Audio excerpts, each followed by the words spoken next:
Welcome to Startup Talk Podcast. I'm the startup coach, and with me today is Supratip Dutta from Mr. Hobu. How you doing? I'm great, Craig. How are you doing?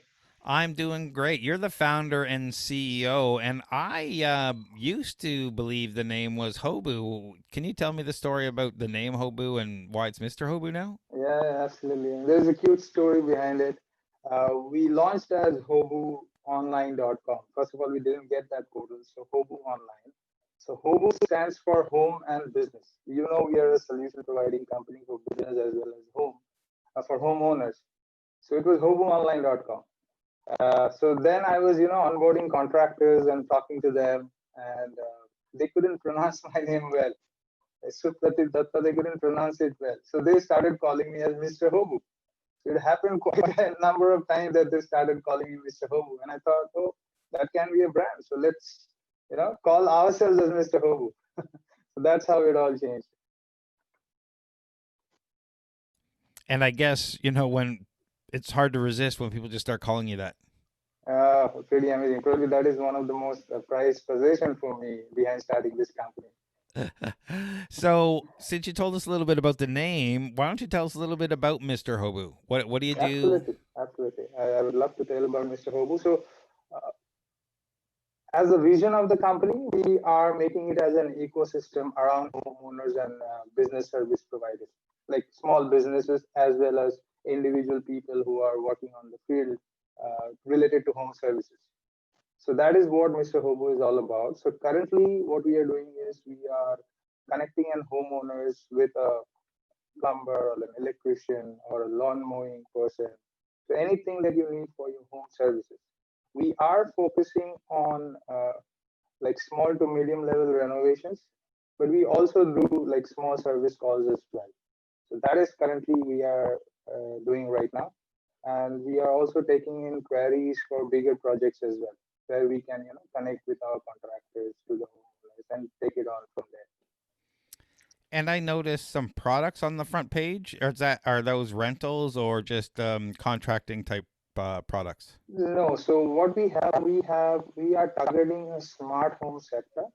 So the store that you have, we call it as Hobu store, which is targeting some smart home products. Some of the products you don't even see in retail stores or anywhere. So we are trying to create a niche out of that, where we would be focusing on products which are really, really smart and to help homeowners in managing their homes in a much better way. So that sounds like a great thing. And we're going to get back to the company and where the idea came from in a bit. But I also like to start about the entrepreneur and what they were like growing up. Were you a handful for your parents? Were you studious? Were you into sports, music, socializing? I think you should ask this question to my mom. She could have answered it in a better way. But yes, it's not that I didn't listen to my parents. I did. I was a studious person as well. I was very, very notorious. Like in my school, out of probably 300, 400 students, I was always the target for my teachers, and even in my locality. Yeah, but they loved me, so that equated my being notorious as well. So pretty much that's it. My mother used to go to school every week if there was a guardian call. That's what I can say. Fair enough. So after your early career, like after that, did you go to university, jobs? What Yes. transpired between? So in my class 12, I had science, and after that, I actually had taken the engineering exam also. So I got into engineering, but I always had this acumen of doing business because I belong to a business family, and ever since I, I could say that okay, this is black and this is white, or I had the sense of reasoning. I always wanted to make something out of my own skills. So I wanted to pursue business. So I left engineering and then went on to business studies. So it was a program. The institute's name is International Institute of Planning and Management. At that time, it's called as IIPM. So it was doing a course in business management as well as MBA. So it was a dual course for 3 years. You study and 2 years work experience. And they're also giving some kind of global exposure. So that was the course that I had taken. So it was not an university, but it's a college. So basically a diploma certificate program. And what did you do after that? Usually, you didn't start Mr. Hobu. No, obviously not. I'm talking this about in 2008. So I started my business when I was in college only. I had actually made a food canteen outside our college, which our friends didn't know that we started. So that was my first initiative, and after that, I worked for a little while, like 3 months, then went back. So that this was in New Delhi, and my hometown was in Calcutta.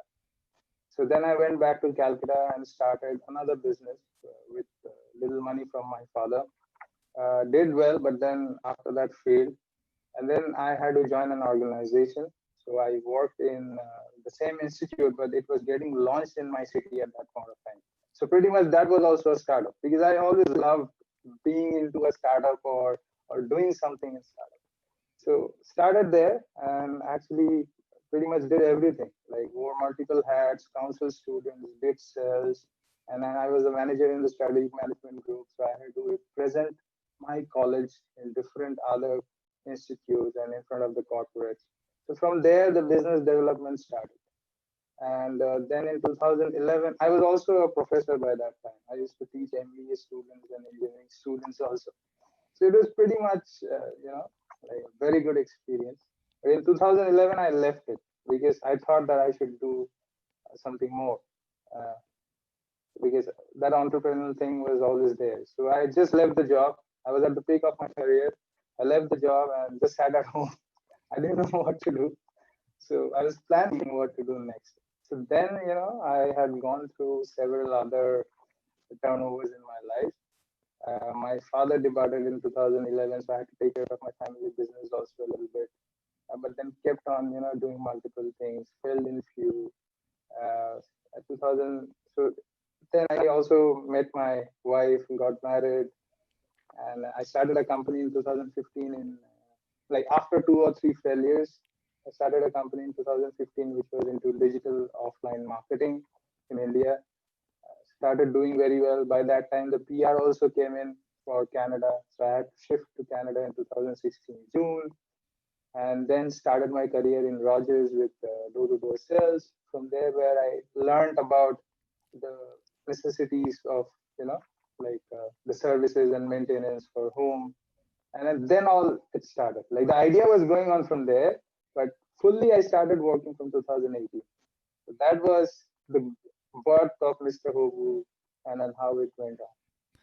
So, how was your door to door experience? A lot of people I talked to, or a friend of mine growing up, and a few startups I talked to, sold vacuums door to door way back when, and it was, probably the worst job ever. But it told you, gave you all that experience of selling and people, and what people like, how they lie, and all the different things, and how to convince them. So, were you getting that? Is it the same kind of experience you got doing door to door sales with Rogers? My God, I mean, it's just pretty amazing. It was a hell lot of experience, and I loved it, and it will be like a pillar for my doing anything in life. Honestly speaking, like I just entered into it very casually, and every day I thought that today they will fire me because we never did this kind of job before in India, right? And then it seemed to me very low. I mean, it's a low profile job to me. So I was not at all interested, honestly, and just kept going because I was new. I had to earn some money. And every day I thought that, this time they will throw me out. This time they will throw me out. But then after few weeks, 1 or 2 weeks, when I did my first set, I loved it. Second cell, I loved it more. And by the time I did third or fourth cell, I saw that I got a good chunk of money as commission. And then it just happened. I mean, I kept on doing it, and then it went on good. Uh, I love to talk, so like making the first impression, knocking a door had always been a challenge. Learned so many things. First thing which I learned is how you can befriend a dog. Because if you knock a door and the dog comes out, You cannot run, otherwise it will probably park at S- you and will chase you. So So can you give us a tip for that? just stay there, stay calm. And the moment you appreciate the dog, the chance of closing a sale is higher because the customer also uh, feels good that you are appreciating his or her dog. Absolutely. There's a certain sense of simpatico that happens. Hey, you like my dog. I like my dog. You're a dog person. Now all of a sudden, you're starting from a common base. It's amazing, the automatic behavior that we have that we don't realize. True, true, very true. It's about appreciation, and then people start accepting you a lot as well because you're talking about them more rather than your product. So all these things I learned from door to door. And I was talking about pitching and how we may get into it a little bit later, but how you have to pitch at least 100 times, and sometimes it's 1,000 times to get it right. And I think it's the same thing when you're talking about door to door sales. It doesn't take forever for you to realize you've got to start changing your pitch. Yeah, And the first couple times you kind of, this is a low job, I'm not interested, and that negativity is coming across. And then right. you make a sale or two, and then you're like, okay, I can do this, and this worked with that person, and all of a sudden your attitude is turned around, and you're way more positive when you're trying to sell, and all of a sudden your sales start going up. Plus, you're dealing with people like, you know, the vacuum sales guys. The funny thing, what they did to not get thrown out was they throw a whole bunch of dirt on the floor, right? As soon as they got in, so that Yes, you had to let them stick around to clean it up. true. And so it was kind of a sneaky technique, but it's just learning that human nature and trying to make those sales for people who just aren't interested. And when I say they aren't interested, I mean, um, I we do the CNE Innovation Garage every year, and not this year, and I don't know if we'll survive, but we get a lot of startups that come out, and everyone's excited about the CNE, and everyone's excited about that they're going to see thousands, tens of thousands, maybe 100,000 people in a weekend to walk by them. The problem Mhm. is they do exactly that. They walk by them because they're not there for you. You're knocking on someone's door, they're in their home. They're not, hey, wait, I hope someone comes to sell me something. They're like doing something, laundry, talking to kids, working, whatever, right? Right, So you've got to take them from wherever that place is to your right. place that you got to start selling to.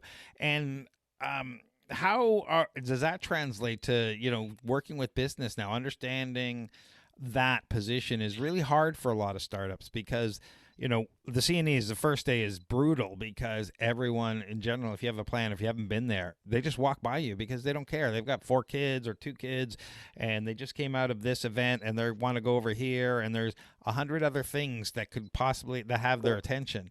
And how do you stop them and get their attention when they're here to see all this other stuff? So now I translate that to the internet and our online marketing. How do you translate your sales or online, your techniques, the stuff you've learned online to get that attention? Because when someone Googles and someone's looking, how do you get their attention and keep their attention?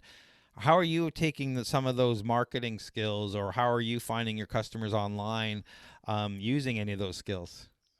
Yeah, that's a very good question, and that is a question that I always ask to myself as well. And at the same time, I'm looking for experts to help me in that because that is something which I haven't mastered yet.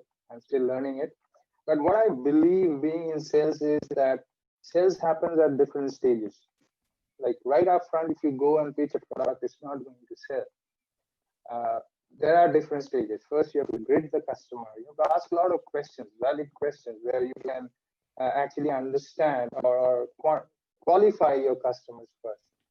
So I think even when we sell through like Google or Facebook ads, there are chances that we can do it.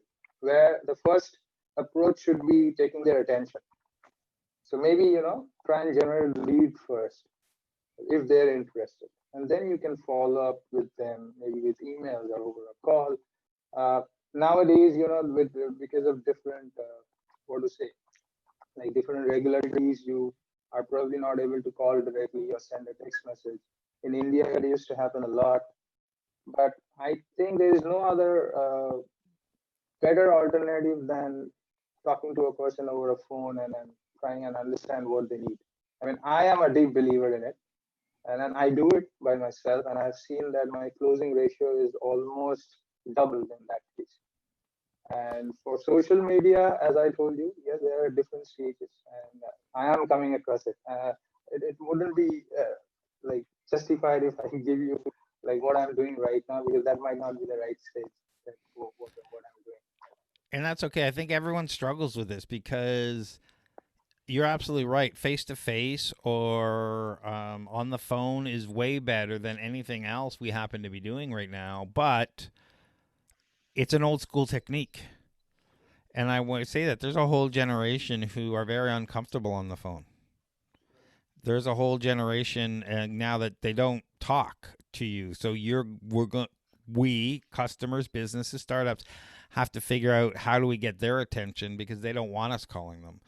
How do we? But I absolutely agree with you. You know, we're going around. You're going around finding businesses and finding homeowners and finding communities and working to show what you have to offer, the both sides of the marketplace. But the next generation of people, they don't want to talk to you on the phone. So it's going to have to be, or even want to talk to you in person. Yeah, true. I mean, a whole lot of this entire generation is transforming into a, you know, like they're always chatting over the phone or looking at Instagram and everything. I don't know if that generation is called millennials or netizens. I'm not sure, but yeah, there's a whole lot of transformation happening, and we have to cater to that market because they are going to be our customers in the next 10 years. Yeah, Gen Z, millennials are in between somewhere. I think they don't. The older ones are okay on the phone, and the younger ones aren't, depending on where you sit in that. And I think it's all because of just the different types of media. You grow up with social media or you don't. And Right. I witnessed where people are in cubicles side by side at an office place working together on something, and buddy will hop on Messenger and text and send something to someone. It's like, who's that to? Oh, him. Like the guy right beside you. You can't say, "Hey, Bob, can you send me that?" No, you gotta. It's just It's just somehow. happening. Yeah, and we have to accept that and figure out, Yeah. okay, how do we get in front of those messages? How do we start communicating at that level? Um, Hmm. Now, having said that, maybe with COVID and Corona, people are more open to face over digital and more open to calls Yeah. because we're not getting the same human contact we were before. True. It is there, but like because I was dealing with my customers also during this COVID, and then the first thing that happens is they call us, and then we tend to resolve their problem. And home service is such a thing where there is always a human interaction. Whether the first interaction where you try and describe the problem or understand the problem of the homeowners in a better way, or there might be a requirement of a quotation or an inspection. So somewhere this human touch was always there, and mostly it was over the call, and it was good for us most of the time. But as you said, I mean, if we have to acquire more customer base, it's really important that we are bang on to the social media and create a ultimate funnel of people, I mean, probable customers from the social media. So we have to tackle with that. Absolutely, where you have to go where the customers are going. True. So how I've known you for a few years now. Mhm. I don't know, maybe two, three. It's hard to Two, remember two when we years, first two met. Yeah, years. there you go. And it's been a while, and this whole year seems to be a write off because Yeah. I haven't met many people face to face. Um, so how has your application or your clients or your value proposition changed during COVID? Uh, in terms of value proposition, I didn't find much change in the way we do because we were still in our beta stage, and even now we are, because there are different phases that we are launching the product. So the first phase was connecting the homeowners and the contractors. So it's two sides of the story, right? One side we have to connect with contractors and onboard them to our platform, and on the other side we have to generate enough leads so that we can keep on giving jobs to our contractors. And even the customers would know that something like Hobu exists. So for COVID, obviously there is a downfall in the renovation jobs that what we have seen, like customers who would have spent money in upgrading their homes would rather stay back and they wouldn't allow somebody to come in the home. So if there was a choice that they could do it later, obviously they would do it later. But for some home services which are emergency, they have to call somebody. I mean, if your faucet gets leaked, you don't have any choice but to call a plumber. So those kind of jobs requirements are always there. But for small to medium level renovation, yes, when we are talking to customers, we did see that the customers are okay if they could have delayed it for some time later. So that was a kind of thing that has happened. Apart from that, yeah, the safety issues, like all our contractors, we have advised our contractors to, wear a mask, wear a gloves wherever possible. And sometimes we have seen that even the customers are not there in their home. So we used to communicate it with our customers whenever we used to talk to them. That, are you okay if you can stay out of the home, or you like, or our person would go and you can still be in the home, but keep safe distance and all. So we try to do as much as we can. Yeah, and I imagine it's different. One, people don't like having strangers in their home and not being there. And two, they're used to being, hey, this is here, this is there, showing people around if they have contractors and being there to ask questions and even check in on them once in a while. So it's a Mhm. little change in the mindset of not necessarily, we don't want you doting on us because we need our space. Yeah, Especially any kind of maintenance where you might end up wearing a mask in the first place. If you're doing drywall or cutting wood or anything right. else. But um, so contract people can find contractors and whatnot for various methods. So what unmet met need are you really filling? What problem are you solving for them? I always say Mr. Hobu is a homeowner's friend. So yes, you might find contractors from anywhere. Like you go to KGG, you can find. You go to HomeStars, you can find some good ratings. So they are definitely solving one problem, which is like the first point of contact. But our vision when we started Hobu and then still now is a little bit different because we are approaching this problem as an ecosystem. Now, before telling you that what exact problem we are solving, I should tell you about a little bit background of this industry and how I am seeing this industry, right? Now, if you see, home service and maintenance is one of the most traditional industry. It's there for 1,000 years. I mean, from the day you have your home, you need maintenance or some services related to your home, which you are not skillful enough, and you have to call somebody, right? Now, having said that, there is not enough change in the service offerings, right? So I think I can do something major there, exploit that particular positioning, and then come out with different kinds of offerings which would interest the homeowners to hook onto Mr. Hobu and then take our services. So phase one, yes, it's the connection because unless you have contractors with you and homeowners trying to resolve even the smallest problems, it doesn't go anywhere. So that's where we started.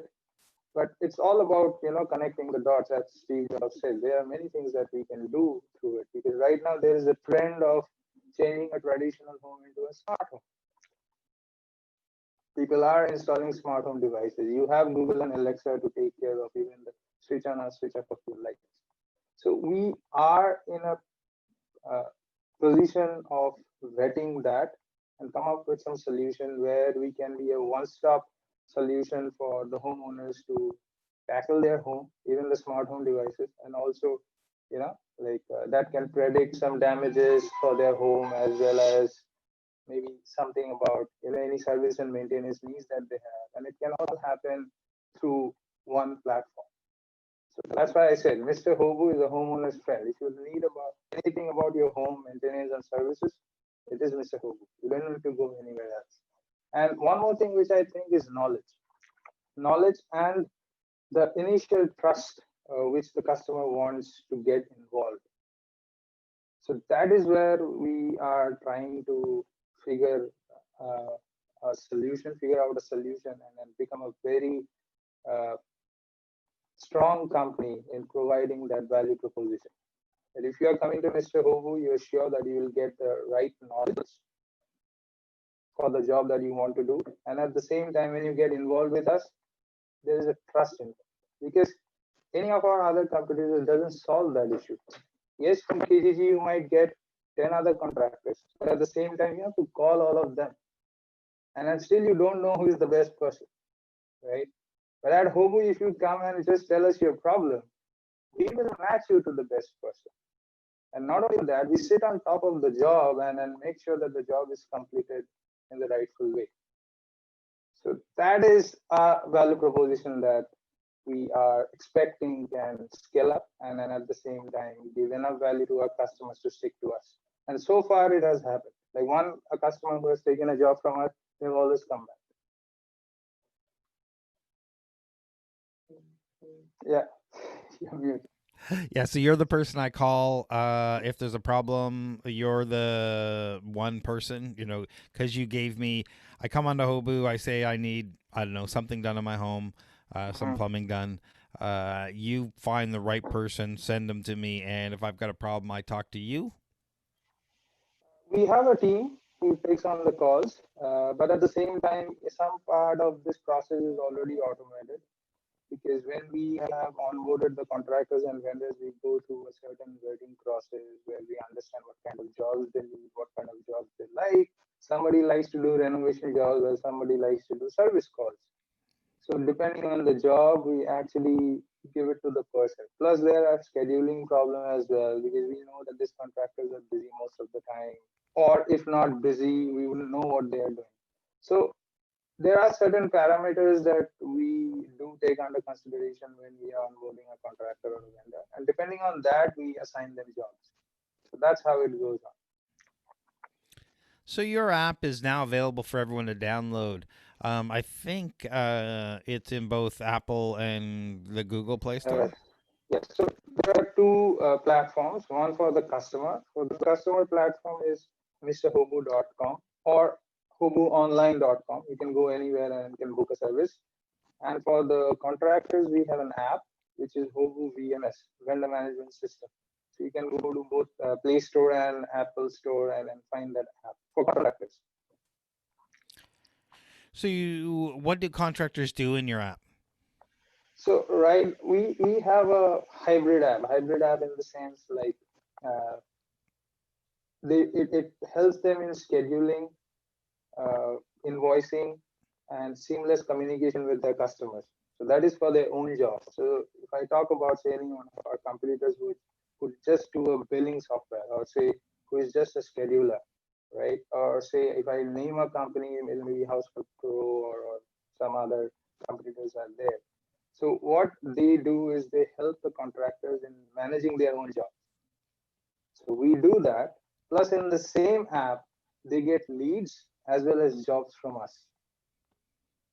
So contractors use a simple tool where they can manage their own job, scheduling, notifying customers, communication with the customers, invoicing, all done from there for their own jobs. Plus, we also give them jobs in the same app. So you understand? So it is like they don't have to use multiple software. They just use one and they get it. So you're a suite of management tools as well as you're giving them leads and lead generation. Lead generation and jobs as well. Like leads and jobs, like some of the jobs which are confirmed, and then we pass it on to them. So they act like a subcontractor to us, and we go and do the job. And that's great. So, can you tell me a little bit about the process of building the app?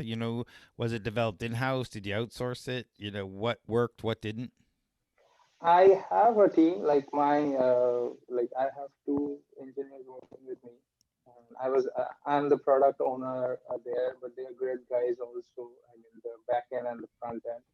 So there is one part which is developed in-house, and the other part which is developed like through an agency. But again, we had taken it over, and we are also we are also working on it. So there are several technologies that isn't working right now because our apps are in native language, and the customer platform is in React Native and Ruby on Rails, and the other side is the PHP. So a whole lot of things. So this 2 years had been, I mean, made me a technical guy actually.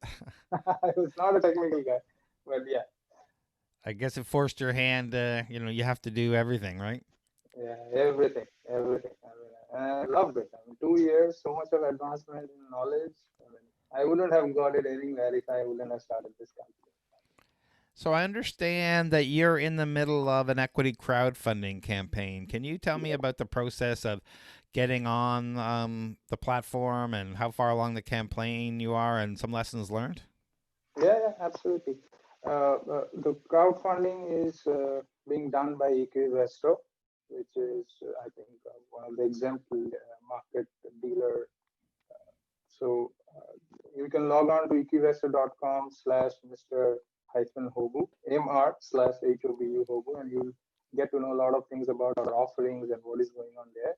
So we are in the midway. We are sitting with just $25,000 as an initial, like, impetus to a bigger round.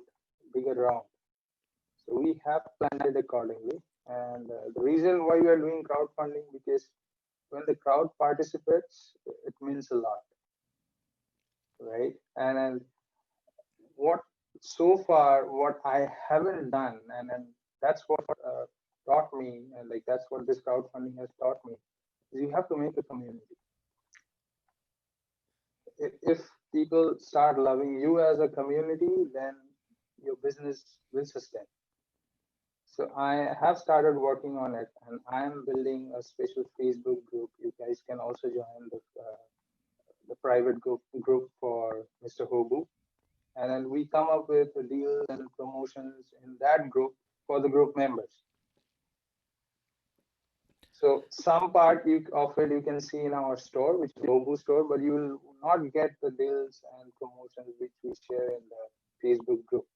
So you join that group, we'll always be in touch. I mean, we'll always let you know what are the new features coming in our product. There's a long way to go, and I would need the support of the community so that I can make this company grow and help homeowners to get what they need. So, since we are talking about getting support of the community and potentially getting some people to invest, Mhm. what's your business model? See, right now, as I told you, we are in phase one. So the business model is we give a job to the contractors and we get some commission out of it.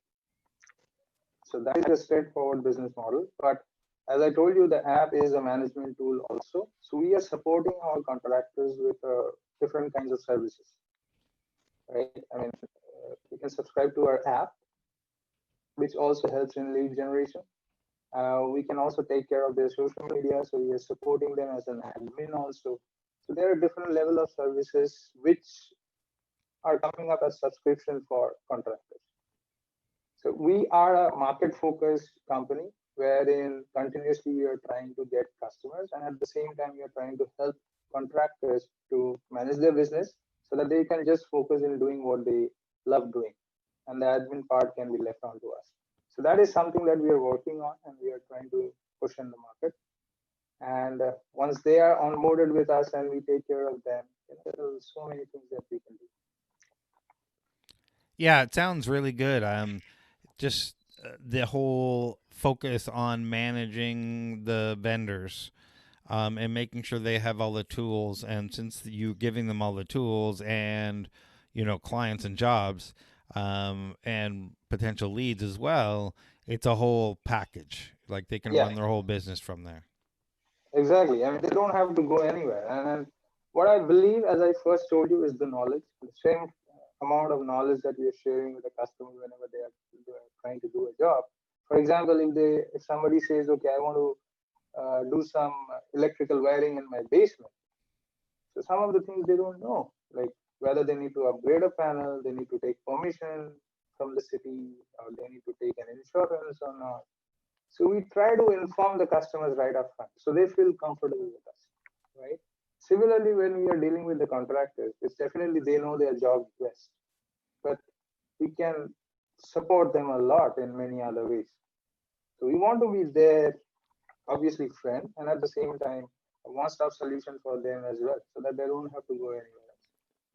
So that is the ultimate vision, so that we can have these contractors in one place and they help our customers as well. Do you have any tips for new founders?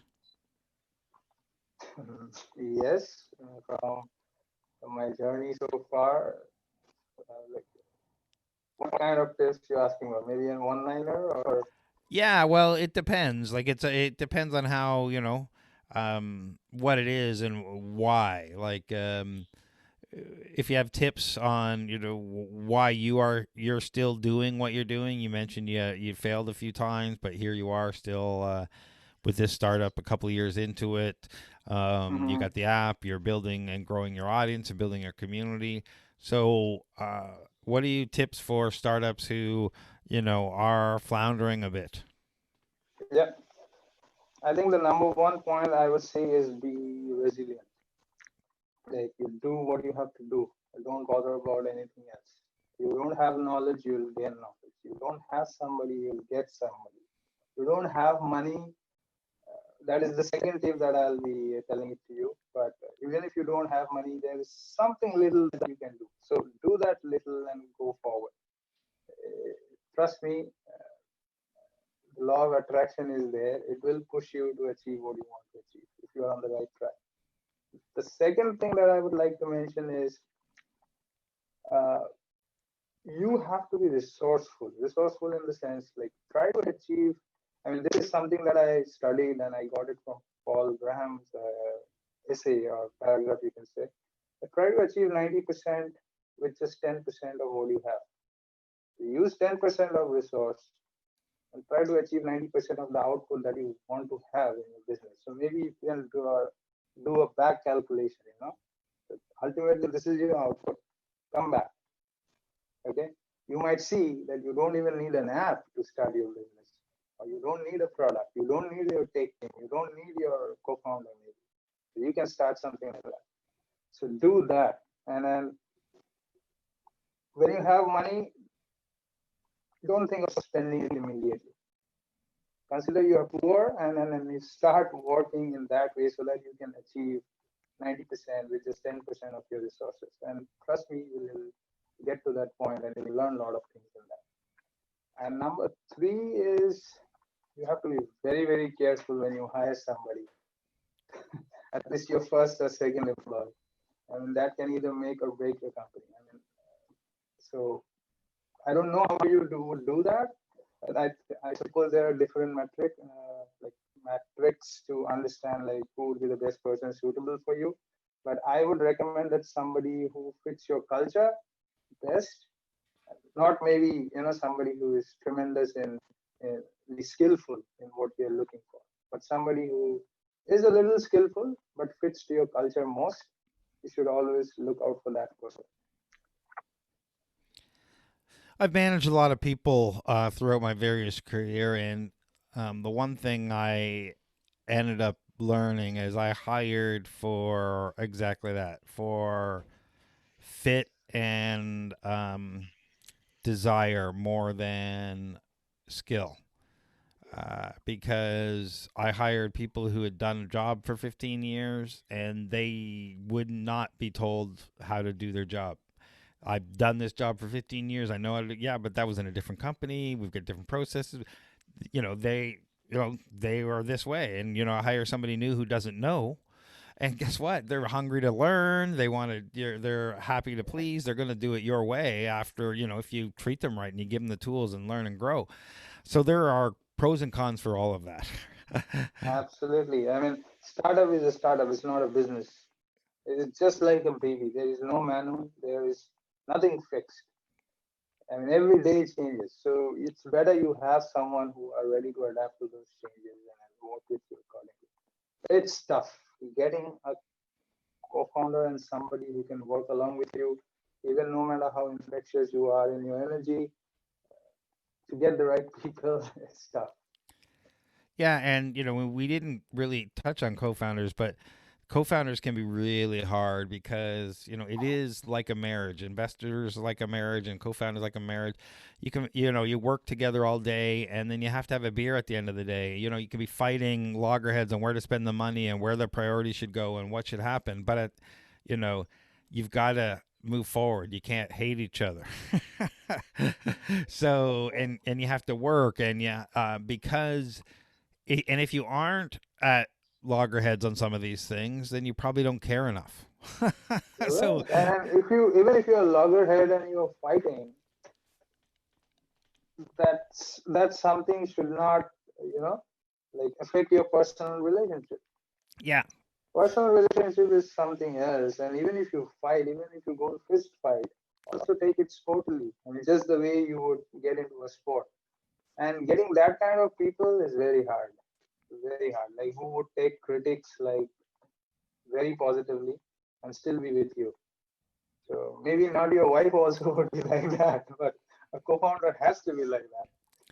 absolutely. And some people, that their wife works out fine, or husband, or whatnot, and some people it doesn't. But exactly, you need to be able to separate a lot of that stuff and still get work done. And it's hard. And you're working. Startups aren't, like you said, aren't normal businesses. They're roller coasters of emotions. Mhm. And my philosophy is, if you're not doing it, it's not getting done. And so if you're two or three people and you're working that way, it puts a lot of stress, because every Mhm. day there's wins and every day there's losses, and your emotions are all day long are going like this while you're trying to get stuff done. So the stress levels are there, the fights happen, and it's just because. Absolutely. Absolutely. Yeah, it's never a problem with the job. I mean, you set out any task, it can be done. But the question is who is doing the job and how he is doing the job. So that is something which push us into a roller coaster ride. I mean, that's what I have seen and that's what I believe. Because to me, nothing is impossible. You can do anything that you want. But yes, the person that gets involved and getting them do the jobs is the major challenge. And I am sure that that has been for 100 years. There are some amazing books also which teaches us how to deal with friends, and I think by Dale Carnegie. But Yeah. yeah, I mean it's all about life. And with startups at the early stage, especially, I can't count the number of founders and co-founders I've talked to at some point where they said, "Yeah, we want to get rid of this one person because they agreed at the beginning to do this, but now they're not doing anything, right? Because it's all Hmm. great when you're sitting around and say, yeah, we'll build a company together, but when you actually start working, um, it's not the same." Yeah, and And that's like a nightmare. Who knows better than somebody who faced it, right? yeah, exactly. And I've seen it. I've actually, connected my lawyer to so many people who've had to do Deal with it. exactly that, where they're like, "Oh, we need to get rid of this other person because when you talk and when you do, it's different." And people forget that money corrupts, right? And once money's Opportunity cost. involved, yeah, people get funny, So somebody you would have a normal sense with, all of a sudden say, "Well, wait a minute, we agreed that's 30% of of the company, but yeah, you haven't done anything." And like literally, I talked to a couple of founders who, the third founder was told them, "So yeah, I'm waiting for you to get the business successful, and then I'm going to come in and take it over." Well, what? Yeah, yeah, right. So it's not, they're not on the same page, and I think there's some lessons to be learned. And I'm working on something with my lawyer Alex Koch on Yeah, what yeah, I'm calling a founders prenup, and what needs to be talked about and thought through, and right. to avoid some of these things, because it is kind of brutal. Um, so Even Alex is my lawyer also, so she's facing some issues like this with my company. yeah, and she's great. It's funny because Yeah. I every time she works with partners of mine, and they work with her. It's great, but when she's on both sides, she really represents both sides, right? So Yeah, yeah, I've seen her where she pushes back on those contracts and gets these things done. Where it's like, wait a minute, where there's some interesting stuff going on, and she is great because she makes sure her yeah, clients are protected. So there's yes. no backing down with her. That's great. What's next for you and Mr. Hobu? Pretty much a lot of things. I'm just getting started. And it has been 2 years, but I still feel that I'm on day one. There's a lot of things, ideas and phases that needs to be rolled out. Yes, we need money to grow, to scale. Uh, we are trying to do it as much as possible through this crowdfunding and getting prepared for another round of funding. And yeah, so a lot many things. And our customers are happy getting the jobs done from us. And at the same time, if we can do more jobs, we can get more money for the company, which can help us in achieving the next phases. As I told you, the store is there, so we are trying to get into that arena as well, where we can sell some products and make money. And the smart home thing, as I talked about, that is also one part. Lot of things happening, and I'm also looking for expanding my team, whether in the co-founding team or say anybody who loves this sector of home services. Because trust me, there is a lot to do, and we need entrepreneurs and people to take care of this industry. This industry is more than $1 trillion industry, and but nothing much has been offered. There are a lot of technologies used in this industry, but not people are aware of that. So I think this is time that we should do it because all our homes are going to be smart in the next 10 years, where you with renewable energy, with plants growing inside, with maybe like heated floors, with automatic controlling temperature, which is already there. Lot many other things would come in. I mean, just like what Tesla has done to car industry, I think home industry or home service industries will be going through that transformation. And a shift is imminent in this industry and in the buying behavior of the customers as well as with different kinds of offerings. I agree that where our changes are happening now with all of that, and the smart home has been around for I don't know. I'm going to say 30 years now. But now we have a lot of standardization and we have a lot of cross compatibility between a lot of the technologies, and a lot of the old standards don't exist anymore. So it's growing in leaps and bounds. Right. It is. And the number of homes are increasing, right? People are buying homes. So solution needs to be provided at a different capacity. So I think there's a lot of scope in here. So where can people go to find out more? Uh, if you want to book a service, you want to like use our services, go on to www.mrhobu.com. You would see there are two options like booking a service or book a delivery. We are a little slow on the delivery because we couldn't gear it up much due to this COVID thing and much other things. So we have only restricted delivery in Mississauga and Brampton. Uh, my model, or say Hobu's model, is like a concierge for any services for homeowners. So if you see that whom I am idolizing, I would say there is a company called Gojek in Indonesia. So that's Decacorn by today. So they cater almost all services to homeowners. So maybe somewhere there where Mr. Hobu can go. And if you want to know more, just shoot me an email at supratip@hobuonline.com, or I have my LinkedIn. I can share my LinkedIn. You can connect with me, ask any questions you want. There are a lot many things to be done in this industry. Any feedback that you can give me, or anything that you want to get done, I would love to hear about it. And thank you, everyone, for taking the time to watch today and being part of Startup Talk. And thank you for being here and talking all about Mr. Hobu. Yeah, sure. Thank you so much, everybody. Thank you, Craig. It has been really amazing talking to you. Talk to you soon. Thank